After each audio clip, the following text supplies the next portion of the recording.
what's happening in music is analogous to what's happening in advertising and marketing. And when you look at the music industry, it's gone through tremendous change, huge upheaval. And I think we're going through a similar process ourselves in terms of what's happening to the internet. And I guess the purpose of the seminar is to take three successful people in the music business who've effectively reinvented themselves and built careers, that have life and have lived a long time.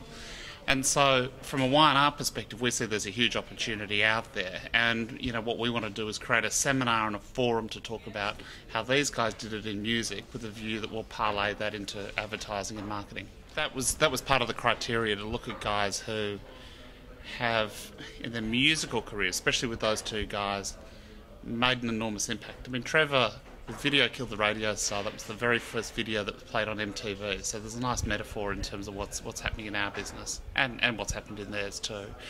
And Thomas he was involved in the techno side of music. He had a couple of hits. He's been involved in musical programming via software. He is the musical director for TED. I mean, both have built fantastic careers outside of their singing career. And then you look at Sasha, who is probably one of the preeminent journalists in the world when it comes to music too. So he writes for the New Yorker, he's written for the New York Times. He's got a lot to say. And if you also look at new technologies too, in terms of what's happening to music with businesses like Pandora, I mean, some fascinating learnings I think we can all get from it. What I admire about the music business in years gone by is that they were able to retain a level of copyright that I think the advertising business has just foregone. Okay, and so that's a real problem.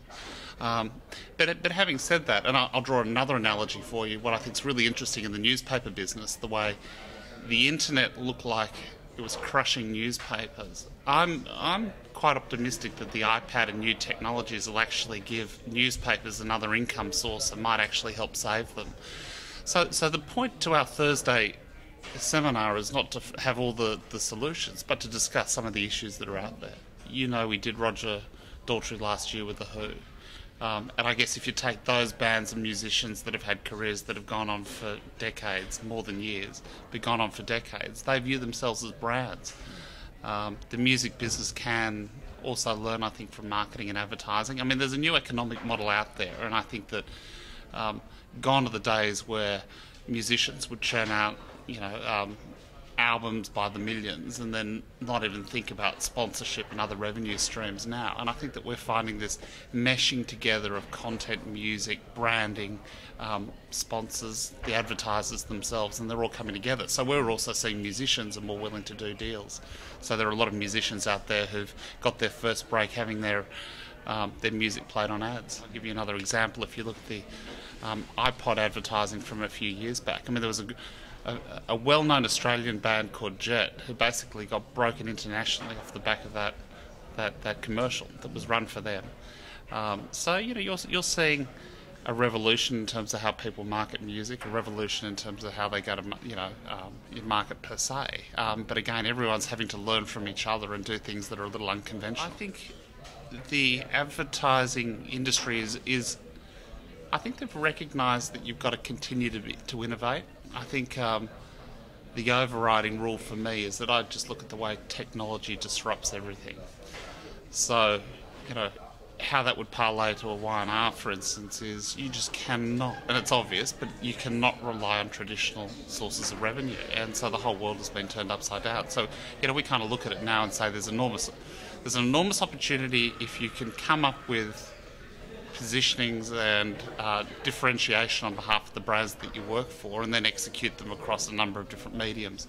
But the overriding thing that's changing everything is technology, and I think that's the big learning. Look at how it's killed the music industry, but then again there's an opportunity for reinvention. The same thing goes for us. I don't think anyone really has all the answers in terms of how this thing's going to shake out. I mean, I heard a great fact the other day, which was more people in the 1940s went to the cinema than they do now. And at the point where television came along, a lot of skeptics at the time said this is going to kill cinema. But the reality is that it changed, it morphed. It's still a profitable industry. It's a very powerful industry.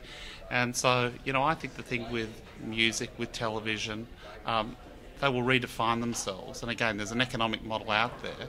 It just takes time for people to sift through all of that to work out how they'll build that economic model.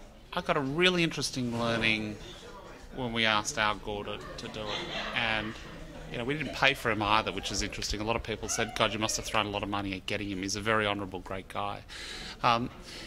He saw that this was a really influential crowd. And when I look at Cannes, you've got some of the best and brightest minds in the world who converge here for a week. And they, in turn, are very influential in terms of setting trends, talking to clients, talking to governments around the world. And so, whether it be Al, Rupert, Harvey and Roger, they saw that it was good for them to get their message out there. It's a fun week. It's an easy audience. It's a good audience in the sense that you've got creative people who are always warm to the guests that we have.